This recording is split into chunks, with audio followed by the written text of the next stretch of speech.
All right, let's talk about surprise financial expenses now. They happen to all of this, and for many people, that could affect their ability to make ends meet if one of these things comes along. A recent survey found up to 80% of older adults in particular can't cover the cost of an unexpected financial expense, especially those who aren't able to go out and earn more money. Joining us now to talk more about this is money and business expert Derek Kinney. Derek, thanks again for being with us today. My pleasure, Jason. Great to be with you. Derek, let's talk a little bit about these unexpected financial expenses because, you know, those could run the gamut, including in dollar amount. What are we talking about here that would affect this many people where they wouldn't be able to make ends meet? Yeah, so these are adults 60 and older is what they looked at in terms of the age category. And the expenses were if a major health issue were to occur that was outside of your health insurance, how would you cover that? Or if a long-term care stay was needed, who would cover that bill? Or if there was an accident or even some major damage to your house and you didn't have the cash reserve to cover the deductible, that could lead to a spiral that could really crush you financially.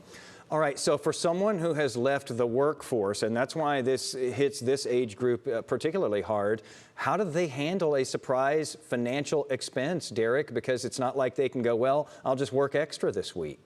That's right, and that's what's going against them. So what most people fall back on is the credit card. But as Morgan Wallen, the country star, once said, it's like putting a Band-Aid on a bullet hole. It doesn't really take care of the problem. And so the credit card is really a symptom. If you put it on there and you can't pay it off, that could lead you to really some financial crisis down the road. Or you might take too much out of your 401k. And we know if you take too much out, you can't replenish that, and then your income goes down. So the bottom line, it creates a huge problem. And if not really plugged, it can really leak you financially and can really bring you down. Okay, so you have some unconventional strategies here that might work for some people, like let's say a home equity loan maybe, or maybe borrowing against an insurance policy. Tell us a little bit about those. Well, you want to talk to your financial advisor because they're going to know your whole situation, or your CPA from a tax standpoint. But the bottom line is when there's an emergency, you want to look at all of the scenarios. And if we know the credit card or other things aren't going to cover it, a home equity loan, if set up properly, allows you to take the equity that you built up in your house and then tap that and live on that as a form of income while you live in the house. And how that works is if you ever pass away, then the house, whatever remaining equity is available to your heirs, but whatever is not used, that gets spent and can provide you living expenses. Also, think about borrowing from an insurance policy, or in some cases, you might actually sell the policy if you don't need it to another company who might pay you for that. They then get the income. Again, talk to your advisor. These are more emergency case scenarios, but they have helped many clients when they're in a true financial crunch. All right, so what are the downsides that people should be aware of when they're trying to do something like this, Derek?